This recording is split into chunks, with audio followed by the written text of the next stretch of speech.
Hey, I'm Mike Sowers with Commercial Investors Group, and in this video, I'm going to run you through one of the best kept secrets in real estate. It's a little thing called the 721 exchange.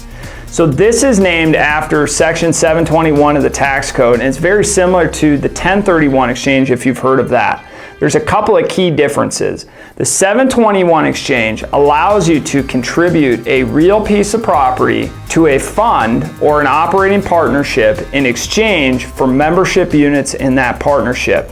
Now, why is this important? This is important because if you've owned a piece of real estate for a really long time and you're getting to the end where you want to retire or you want to basically exit out of the business but continue enjoying those passive returns and all the tax depreciation benefits of real estate, but you don't want to pay capital gains tax, this is the loophole you've been looking for. So what this allows you to do is basically sell your property directly to the fund by actually contributing it to a fund in exchange for the membership units. You go from owning an active piece of real estate to owning a passive financial instrument inside of a fund. Now that fund would own your property, but it will also own many other properties. So our CIG Value Add Fund does accept 721 exchanges from property owners, and we do pay commissions to brokers that place those deals into our fund. Where this really comes into play is if somebody's in their advanced stage in life and they're looking to do some retirement planning and estate planning for their children. What's cool about this is if you go sell your property, you either pay all the capital gains or you have 180 days to do a 1031 into another asset.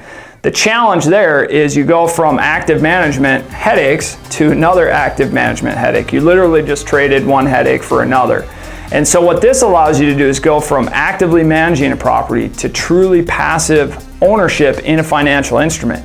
It also simplifies your estate because your children are going to inherit the membership units of that fund, which pays quarterly dividends and has value growth each year.